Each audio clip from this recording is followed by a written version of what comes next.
This is the Real Estate Guide Success video series. I'm Vance Poindexter. I'm joined here by Ronnie Adams. How you doing, man? Oh, pretty good, pretty good. We're back again. We're back one more time. Yes, we are.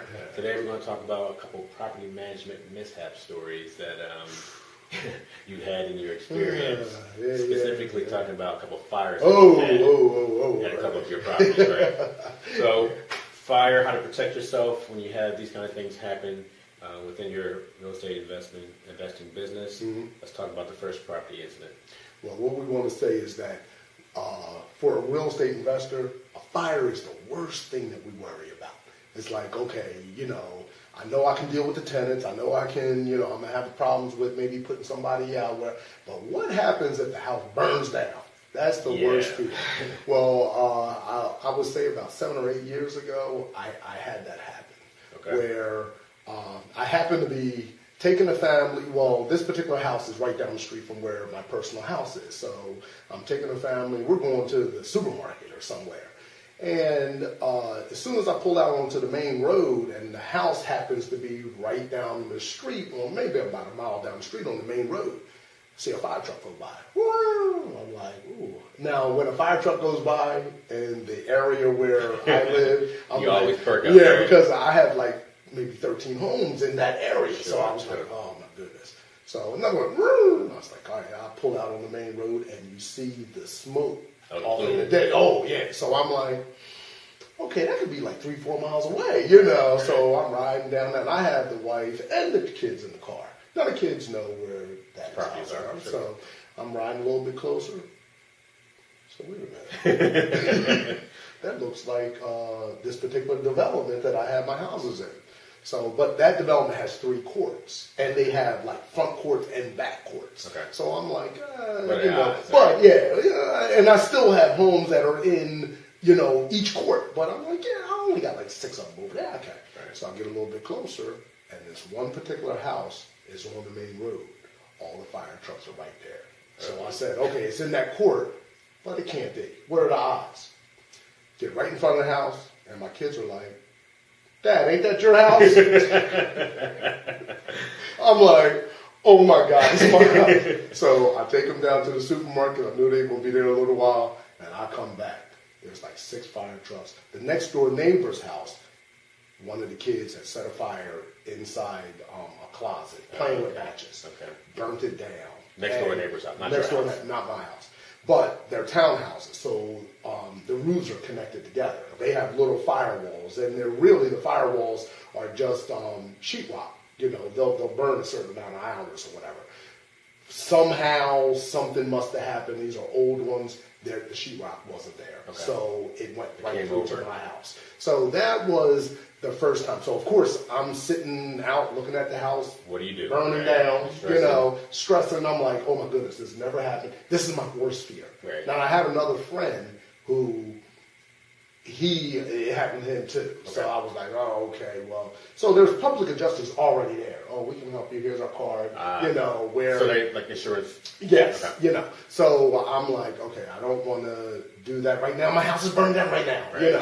So I knew of a public adjuster. So what I did was I called him the next day. Okay. And once we called him, then you start the process. Well, you had a landlord policy on the house. Yes. So that's kind of how it would get paid for anyway. Right? Yes. You had the correct insurance. I had the correct insurance. I knew that I was covered for a fire. Right. And it wasn't my fault. Right. So I knew it would get taken care of, but I'm thinking I got a tenant. What do I do with the tenant? At this point, no one was hurt. My tenants weren't there, so that was the biggest thing.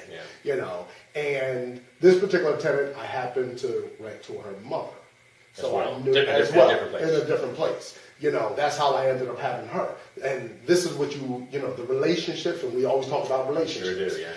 We have to have relationships with our tenants because we get referrals of good tenants from our tenants. Yes. So we ended up having her, rent one of my other homes after she lived her mother rented for me for a year or so, and then she rented one of my other houses. So she went back to her mom's house for a month or so. While you got things back to order again. And I already had my contractors in line. I already had my electricians in line. So they were already there because we were doing other homes. Okay. You know, so I knew I could get the work done, but everything was already in line. But that initial fire, that was enough to really kind of knock me off my boots for a second there. All right, so that was the first one. Now, just recently, very recently from this recording, you had another incident. Talk about that. And I guess from this recording, and this should be posted in the next couple of days, let's just say. So 2 weeks ago, and I'm going to say the 18th of August. 2012. Right. I had a house burned down. Burned down? Well, this one didn't burn down. The exterior shell, it didn't make it through the roof. Okay. But now the first house, it made it through the roof, where I had to change trusses and I had to re-sheetrock everything because, you know, what some people may not understand, when the fire company comes in, they're ripping everything. Tear it out, right? They're tearing it up. Oh, we think there's a fire in this wall. I'm like, no, there's no fire there, you know. But they're ripping it up. But this particular home, on the 18th, about 10:30 at night, I get a call from the tenant. And this particular tenant never calls me that late.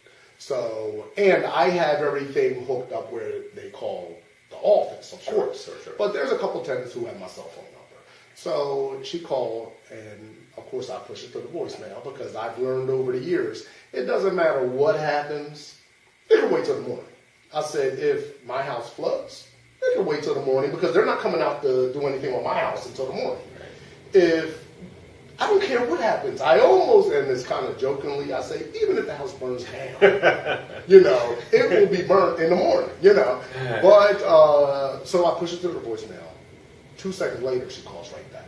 So I said, okay, this might be serious. Answer the phone.